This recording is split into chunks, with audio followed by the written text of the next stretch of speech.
السلام علیکم ورحمۃ اللہ وبرکاتہ۔ کسی نے لندن سے سوال بھیجا ہے، نام ہے عائشہ۔ ان کا سوال ہے کہ سینگ بھگوان،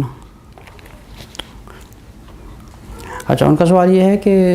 کہ جس طرح انسان کسی انوائرمنٹ میں رہ رہا ہے اور اس انوائرمنٹ میں کبھی کبھار غلطی سے منہ سے کچھ نکل جاتا ہے تو یہ چیز شرک میں آتی ہے۔ اچھا یہ چیز جاننا بہت ضروری ہے۔ حدیث کے مطابق اللہ تعالیٰ فرماتے ہیں، حدیث کے مطابق رسول اللہ صلی اللہ علیہ وسلم نے فرمایا کہ کبھی کبھی انسان غلطی سے کلمات ایسے نکال دیتا ہے کہ وہ اللہ کی نظر سے گر جاتا ہے، لیکن کبھی کبھی کلمات ایسے نکالتا ہے جس کی وجہ سے اللہ تعالیٰ بہت راضی ہو جاتے ہیں۔ اچھا کہتے ہیں کہ جب بھی آپ بولیں تھوڑا سا کچھ سیکنڈ کے لیے رک جائیں کہ آپ کیا بولنے جا رہے ہیں، کیونکہ ہو سکتا ہے جو آپ بولنے جا رہے ہیں کہ وہ جلد بازی میں آپ کے کچھ غلط کلمات زبان سے نکل جائیں۔ جیسے ہو سکتا ہے وہ ایک سمجھیں کہ ایک ہندوازم کیٹیگری کے لوگوں کے بیچ میں ہے اور ان کی غلطی سے منہ سے ایکسائٹیڈ میں نکل گیا کہ اے بھگوان، so I mean that's what I think the question is about, کہ ان کی غلطی سے منہ سے نکل گیا اے بھگوان۔ سو دیکھیں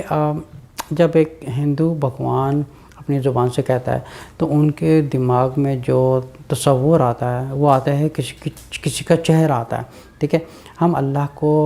کسی نام سے بھی پکار سکتے ہیں، جیسے اللہ تعالیٰ فرماتے ہیں قل ادعوا اللہ عبد الرحمٰن یم تدبر فلاح الاسماء الحسنی۔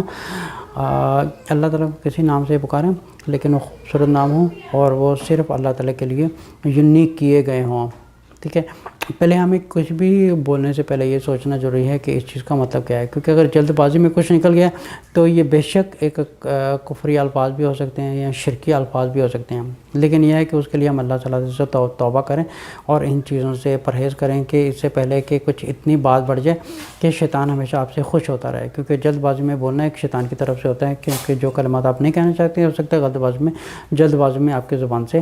نکل گیا۔ تو ان چیزوں سے پرہیز کرنا چاہیے۔ بہتر ہے کہ انسان پہلے تھوڑا سا چپ رہے، چپ ہونے کے بعد تھوڑا سا سوچے اور سوچنے کے بعد پھر بولے، وہ زیادہ بہتر ہوتا ہے کہ انسان کو پتہ ہوتا ہے کہ میں کیا بولنے جا رہا ہوں۔ اب یہ نہیں کہ غلطی میں کچھ ایسے بھی واقعات میں نے دیکھے کہ انسان ایک جذباتی ہو کے دعا کر رہا ہے اور دعا کرتے کرتے کہتا ہے کہ میں تیرا رب ہوں، تو میرا بندہ ہے، ٹھیک ہے۔ ایک شرکی الفاظ ہے، بٹ اس کا یہ مطلب کہ اس کا آف کورس نعوذ باللہ استغفر اللہ ایک بہت بڑی شرکیہ بات ہے یہ زبان سے نکالنے، لیکن آف کورس کہ اس نے ان انٹینشنلی یہ بات نکالی ہے، لیکن آف کورس اگر ان انٹینشنلی بھی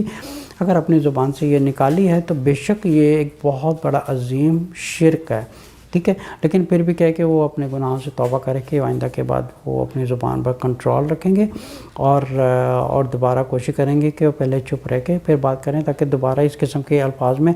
اس چیز میں کہ شیطان ان کو اس چیز کے اوپر عادت نہ ڈال دے۔ السلام علیکم ورحمۃ اللہ وبرکاتہ۔